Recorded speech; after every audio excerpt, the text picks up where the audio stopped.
Aidan Gillen, Lord Peter Littlefinger Baelish. Welcome to Thronecast.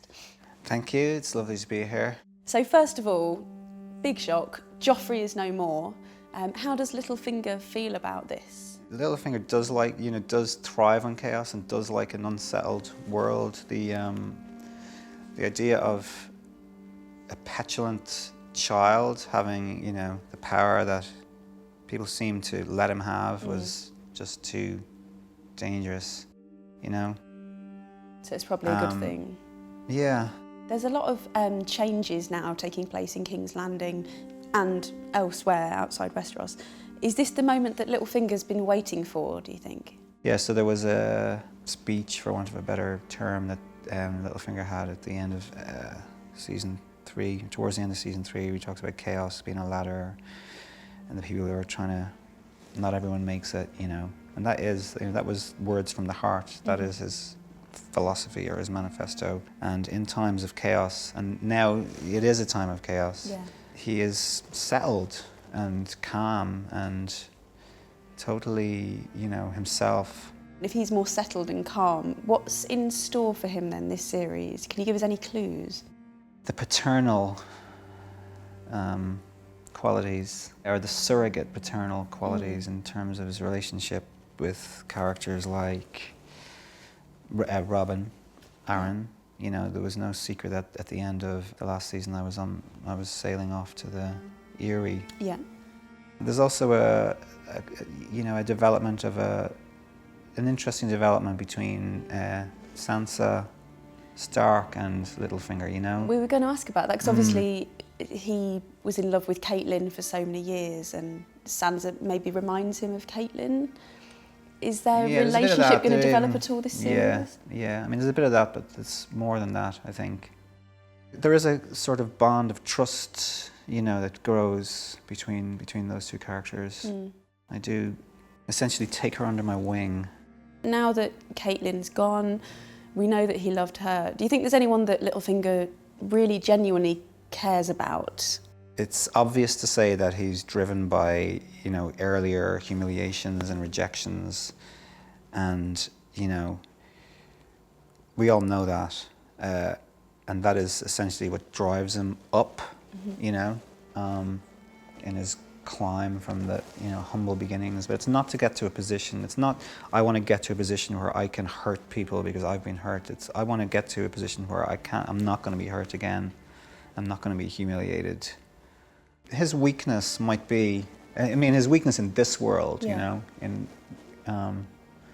might be towards actually having feelings for people or, gentle feelings for... And everyone seems to distrust him, really. They distrust him because he produced a knife and put it to Ned Stark's throat in, season 1 and essentially led to his beheading, his death.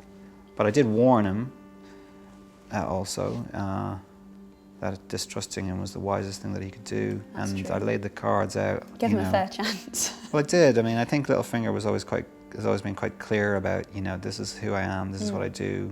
It's a harsh world. This is my advice. Take it or leave it.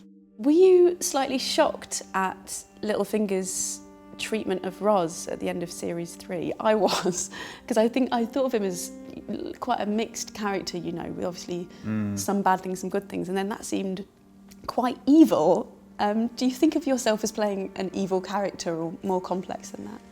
That was as much Joffrey there. That was Joffrey pulling triggers. It was, but I guess he knew that was going to happen.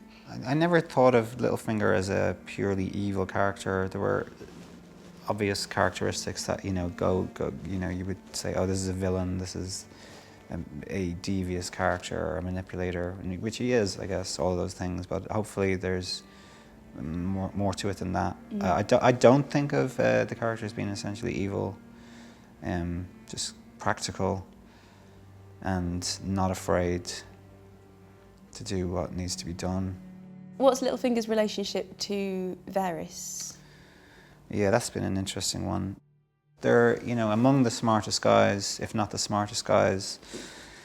I was going to say in the room, but probably like in the King's Landing? kingdoms, yeah. if not the world. and are well able for each other. There was a really nice dynamic in those conversations. They were really well written. Those little verbal spars. And they're both dangerous characters. They both seem to distrust each other. Well, they would. Rightly so. Yeah, I don't think there'd ever be any question of it being any other way. Do you think they have things in common, apart from being clever? Yeah, they've come from places, they've really worked their way up through being clever and through keeping their cards close to their chest. Will we see them coming to blows this season, or do you think they actually need each other in some way? I think Littlefinger and Varys would find a way to resolve that was like something far less obvious probably than blows. They do enjoy playing off each other in the tent, but you know, ultimately they're both dangerous men, and they would, when the time was right, would stop at nothing to just. But it wouldn't be a fight. It would be a, a poison spider, in the night. Littlefinger holds a lot back. He's very intriguing, and he's obviously an excellent schemer. Do you think that's his biggest strength? Do you think that's his power? He knows how to play things, timing. He is a schemer. He's quite political, quite. You can be a politician, but you can be a bad politician. It's all about the timing. He seems like a character who's got, almost as if he's got a line of dominoes in a line, and he just sets one off, but what he wants to happen is at the end. As if he's got an incredibly careful, overarching plan. Do you think that's true? It is true, yeah. There are several lines of dominoes going off in several directions. Intersecting, yeah, just like on Record Breakers. They really aren't short-term, I flick this domino here and tomorrow that domino over there is going to go on. It's ingenious and risky. He loves all that, of course. And it's intergenerational. It's not just, I'm not thinking about tomorrow or the next day, It's, you got to think about, way down the road. If he had to choose between, say, the White Walkers, the ice, and Daenerys, the dragons, the fire, do you know which one he might side with? There's no question there. Daenerys, obviously. I would happily work with her. I don't need to be in charge. White Walkers, on the other hand, interesting bunch. They've got their own skills and then it's all about, battles and trying to take stuff over. It's all like, it's too cold anyway. The Mediterranean climate suits Littlefinger. He's born away off on those cold, wet islands. So it would almost be a homecoming if that did happen. Yeah. Don't think Littlefinger wants a homecoming though. He's constantly kind of going somewhere else and looking for other things and trying to get away from just memories. Aidan Gillen, thank you very much for coming on Thronecast. Thank you. It's been swell.